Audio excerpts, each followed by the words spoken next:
চলমান কোটা আন্দোলনের বিষয়টি শুধু সরকারের বিষয় নয়, এটি একটি রাজনৈতিক বিষয়। এতে একটি রাজনীতিকরণ ঘটেছে। এই রাজনীতিকরণের ফলে এর একটি রাজনৈতিক তাৎপর্য রয়েছে।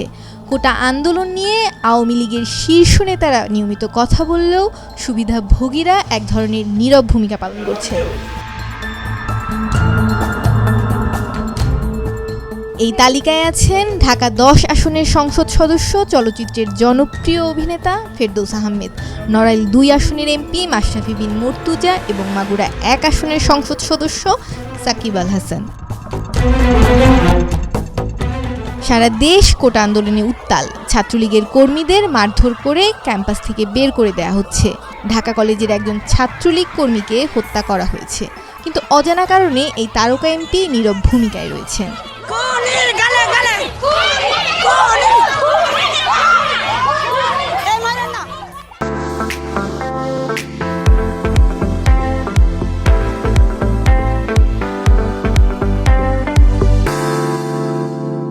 শুধু আওয়ামী লীগ এমপিরাই নয়, সুবিধাভোগীরাও নিজেদের মুখে কুলুপ এঁটেছে। এ সারিতে রয়েছেন তরুণ রাজনীতিবিদ ফারাজ করিম চৌধুরী, জনপ্রিয় ব্লগার সুলাইমান সুখন সহ আরও অনেকেই।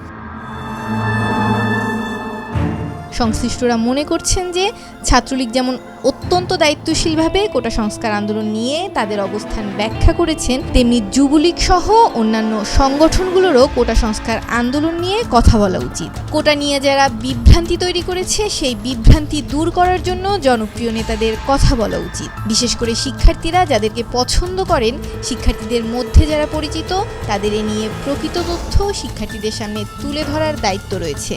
কিন্তু সেই দায়িত্ব পালনে এখন পর্যন্ত আগ্রহ দেখা যাচ্ছে না আওয়ামী লীগের নেতাদের মধ্যে।